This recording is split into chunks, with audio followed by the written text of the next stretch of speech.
bowling tournament. Here, quail are actually starting to recognize my voice. I don't know if they're anywhere around here, but here, put a little food out for these guys. Yesterday we had quite a few quail. Sadly, they haven't done too well with keeping their chicks alive this year. See those turtles over there? My husband made me some more turtles, so in a few days we're going to have another turtle painting session. It's coming out here. The kumquat has drummed a lot of leaves, but it is putting on a lot of fruit, and that is something I'm thankful for.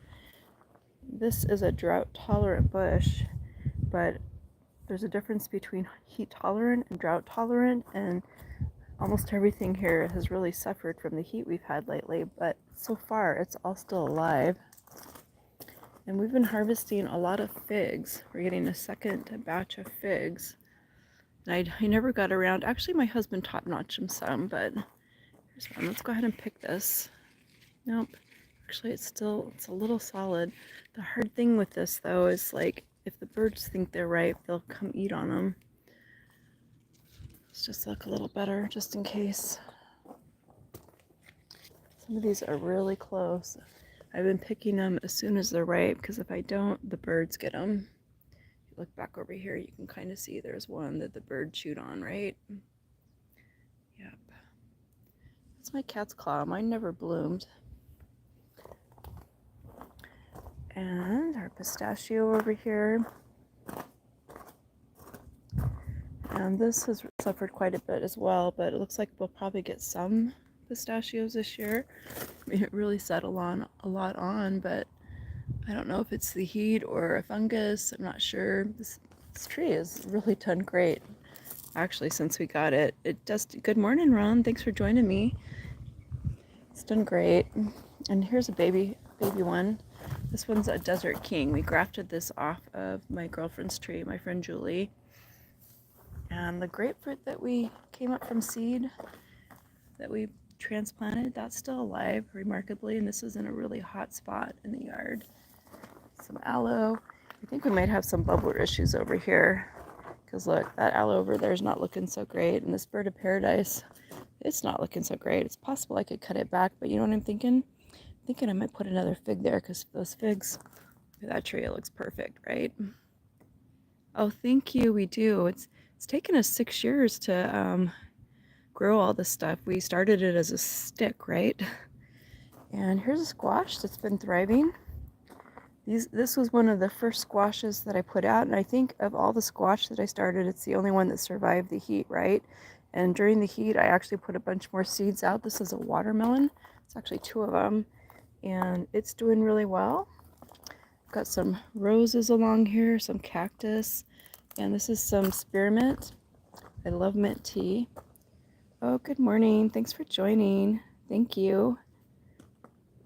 And this is our apricot. It's actually produced quite a bit. It dropped quite a bit of fruit too, but man, I love the apricots. It makes great apricot jam and barbecue sauce. And we're gonna make a mop sauce recipe this year. I'm waiting for it to cool off a little bit, but look at this sap right here. That tells you we have a borer problem. And I kind of think this tree may have come with this. Oh my goodness, this is basil. This survived.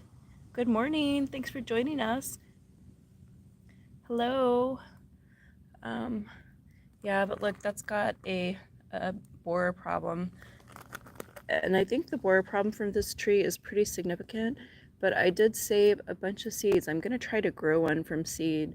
And I've been cold stratifying the seeds, and a few seeds are actually showing signs that they would like to grow, so we're going to try that. It takes quite a while to get a... Oh, good night. Thanks for joining us. It does take quite a while to get a tree from a seed. Like, we actually started all of these as sticks. We didn't go out and buy fancy trees that were already growing. We planted sticks. Oh, this one might be ripe. It's pretty close.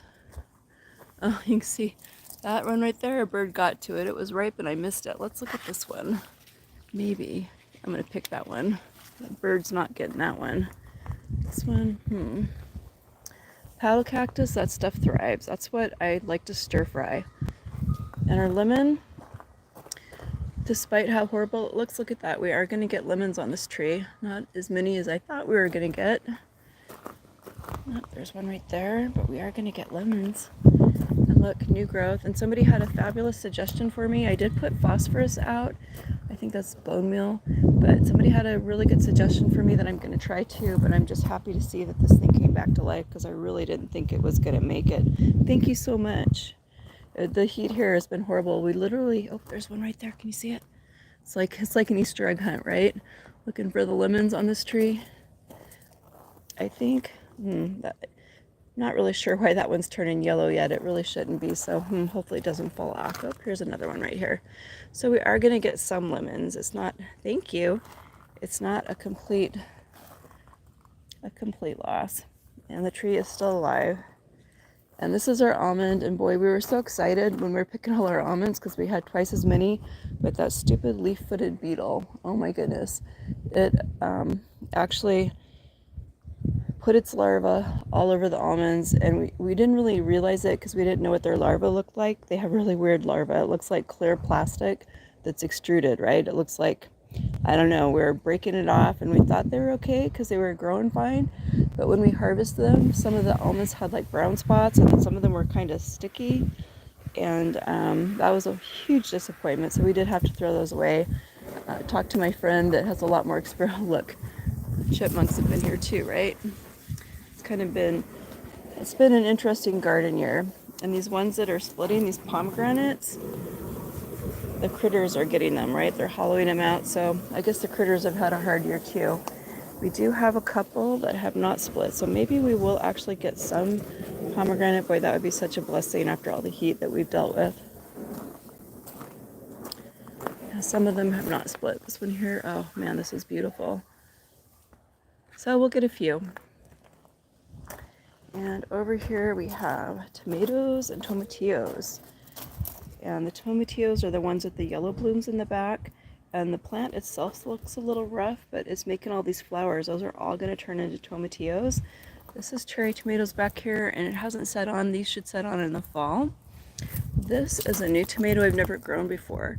There's a company called Baker Creek Seed, and I think that they changed ownership, but usually if you order a few seeds from them, they'll send you some free packets, and this was a free tomato. And the people that used to own it, they would send you seeds that were appropriate to your growing environment, and the new people seem to just send you a seed packet, which is nice. I'll take free seeds any day, but it's kind of cool. This is catnip, and this is basil. Over here we have some horseradish, and my husband helped me put these little wire cages around some of this stuff because unfortunately things come and dig stuff up here. Thank you so much, Ron. Thank you. It's alive, right? Anything that's alive this year is a good job, I guess. This is the blackberry my friend just gave me. This is feverfew. It's a medicinal herb, and basically you can make tea with this, and it's just like ibuprofen. If you have a headache, it'll get rid of your headache and possibly your muscle aches too. I've only used it once. This is arnica, and it's surviving. I thought it was dead, right? This one came back from the ground. This is yarrow. It's also a medicinal herb. Pretty sure this is a pumpkin, and we're getting some blooms now, so that's awesome. And a few of my quinoa survived, right? I put these little tents around them because the critters were eating them. There's two that they didn't get. I should really put more seed out because this heat is not done. Let's see, there's another one in here.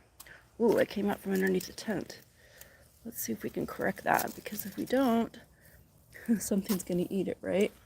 Oh, it's like, darn. See that down there? Well, I think I'm gonna go now. I gotta get ready for my husband's tournament, and I wanna fix that little shelter around that seed there. Thanks for joining us in the garden. You can see I have some more medicinal herbs here. I hope you have a great day. Have a blessed day. Thanks for watching.